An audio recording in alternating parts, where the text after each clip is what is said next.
Mastering Emotions: The Journey of Mindfulness and Inner Peace. Once upon a time, a man went to seek advice from Gautam Buddha on how to control his emotions. The man struggled with anger and frustration and was looking for a way to manage his emotions better. Buddha smiled and asked him to sit down, then said, "I will tell you a story. Once upon a time, there was a king who ruled a prosperous country. One day, he decided to visit a neighboring kingdom known for its wise ruler. Upon arrival, the king was welcomed with great honor, and a grand feast was prepared in his honor. During the feast, the king noticed a fly in his soup. Disgusted, he ordered his servant to bring him another bowl of soup.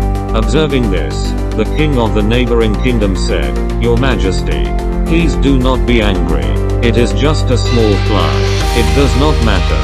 The visiting king replied, "I cannot tolerate such things. Even a small fly can ruin my mood." The host king smiled and said, "Your Majesty, allow me to give you a piece of advice. It is not the fly that ruined your mood but your reaction to it. You have the power to control your emotions. Do not let them control you." The visiting king realized the wisdom in these words and returned to his kingdom. From that day onwards, he practiced the art of not reacting to situations that previously triggered his emotions.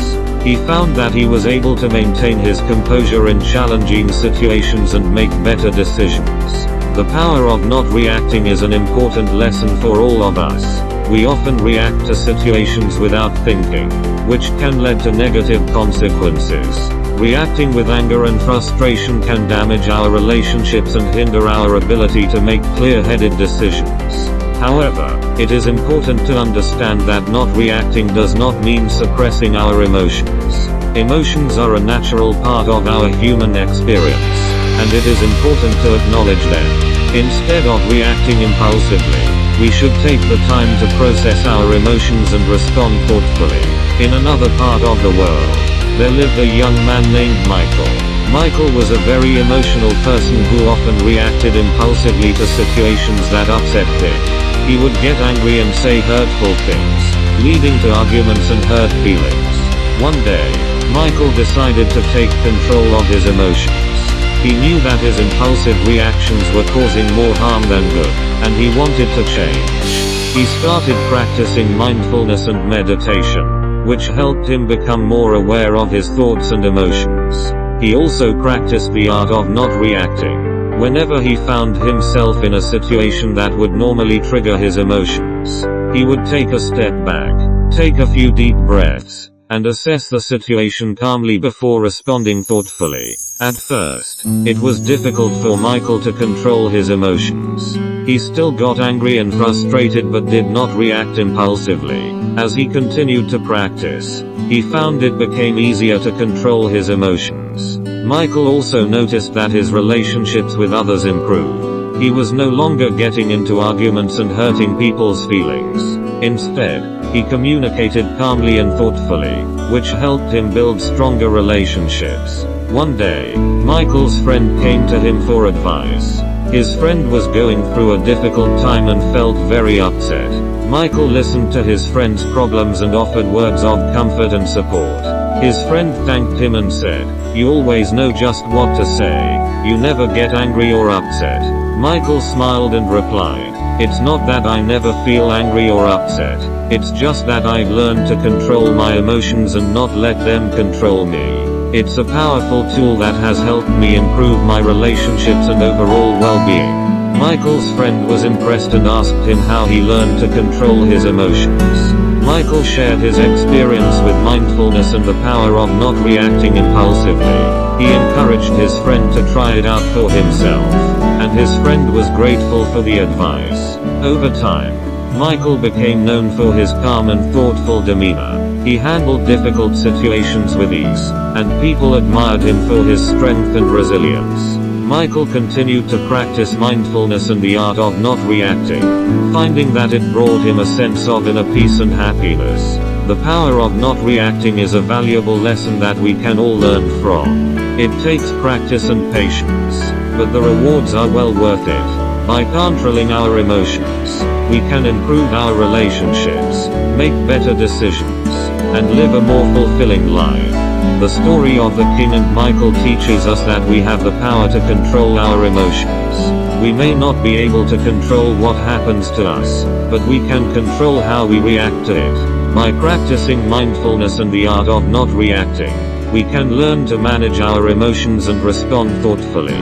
It's a powerful tool that can improve our relationships, well-being, and overall quality of life. So let us take the time to practice and cultivate this powerful skill, and let it transform our lives for the better. Anger will never disappear as long as thoughts of resentment are cherished in the mind. Anger will disappear just as soon as thoughts of resentment are forgotten. He who holds back rising anger, like a rolling chariot, is a true driver. Other people are merely holding the reins. Holding on to anger is like drinking poison and expecting the other person to die. One who conquers himself is greater than another who conquers 1,000 times 1,000 on the battlefield. Do not be led by your reactions. Be led by your actions. Peace comes from within. Do not seek it without. In a controversy, the instant we feel anger, we have already ceased striving for the truth and have begun striving for ourselves. The mind is everything. What you think, you become. You will not be punished for your anger. You will be punished by your anger. The root of suffering is attachment. If you want others to be happy, practice compassion. If you want to be happy, practice compassion. Letting go gives us freedom. And freedom is the only condition for happiness. If in our heart we still cling to anything, anger, anxiety, or possessions, we cannot be free. Better than 1,000 hollow words is one word that brings peace. All that we are is the result of what we have thought. Respond. Don't react. Respond with reason, not emotion. In the end, only three things matter: how much you love, how gently you live, and how gracefully you let go of things not meant for you. He who experiences the unity of life sees his own self in all beings and all beings in his own self and looks on everything with an impartial eye. Happiness never decreases by being shared. We are shaped by our thoughts. We become what we think. Do not dwell in the past. Do not dream of the future.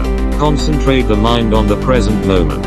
Three things cannot be long hidden: the sun, the moon, and the truth. The only way to find true happiness is to let go of your attachment to things and people. The mind is everything. What you think, you become. It is a man's own mind, not his enemy or foe, that lures him into evil ways. An idea that is developed and put into action is more important than an idea that exists only as an idea. There is no fire like passion, no shark like hatred, no snare like folly, and no torrent like greed. What we think, we become. All that we are arises with our thoughts. With our thoughts, we make the world. If you want to fly, you have to give up what weighs you down. If you want to change the world, change yourself first. Happiness is not something ready-made. It comes from your own actions.